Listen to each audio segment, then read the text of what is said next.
स्वर्ग बनवालू मैहर नगरिया के स्वर्ग बनवालो मैहर नगरिया के स्वर्ग बनवालो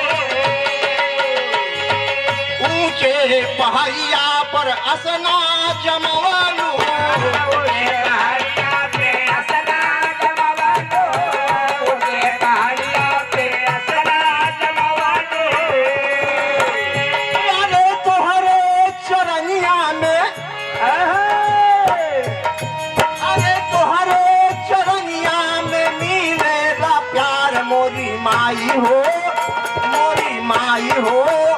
तेरा बिड़वा के तार मोरी माई हो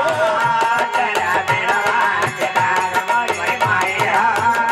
तेरा बिड़वा के तोहरे चरनिया में मिलेगा प्यार मोरी माई हो तेरा बिड़वा के तार मोरी माई हो तेरा बिड़वा के तार हे बाबू यह भक्ति पाठ कुछ नहीं बा माँ से अरदास करता बाबू क्या कहता नहीं धूप दीप नहीं नरियर चुनरिया नहीं धोपटी बनाई नरियर चुनरिया नहीं धोपटी बनाई नरियर चुनरिया खाली हाथ आयल बाट तोहरी दुआरिया खाली हाथ आए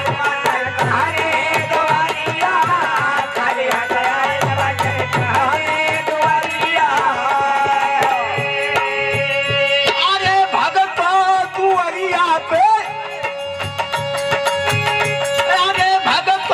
दुआरिया पे करेला पुकार मोरी माई हो तेरा बिड़वा के तार मोरी माई हा तेरा बिड़वा के तार मोरी माई हा तेरा बिड़वा के तार भक्ता दुआरिया पे भक्ता दुआरिया पे करेला पुकार मोरी माई हा तेरा बिड़वा के जाओ जाओ माई हा तेरा बिड़वा के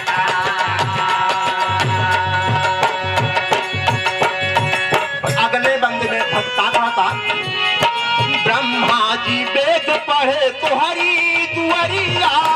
हमारी बेल पड़े तोहरी दुआरिया हमारी बेल पड़े तोहरी दुआरिया अष्टभुजी विंध्याचल किस कई बहिनिया बोले बिना चले कर बहिनिया बोले बिना चले कृष्ण के बहिनिया अरे तोहरे चरनिया के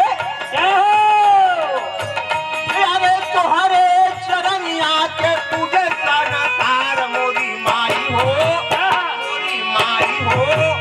तेरा बिड़वा के तार मोरी माया तेरा बिड़वा के तार मोरी माया तेरा बिड़वा के तार अपने चरनिया तोहरे चरनिया के पूजे संसार मोरी माया तेरा बिड़वा के तार मोरी माया तेरा बिड़वा के तार देखिए बाबू परम वाले परम मध्य महेंद्र कुमार यादव पथरावा के धरती से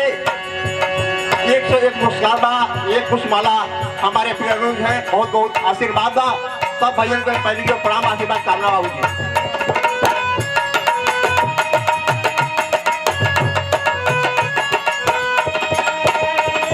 और अगले बंद में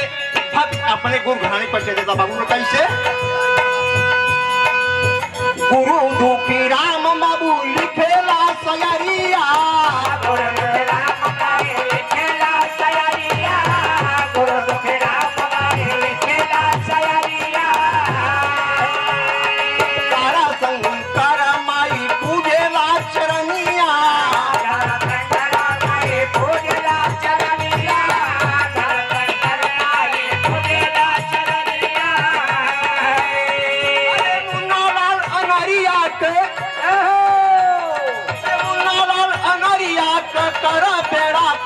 मोरी माई हो तेरा बिरवा के तार मोरी माया तेरा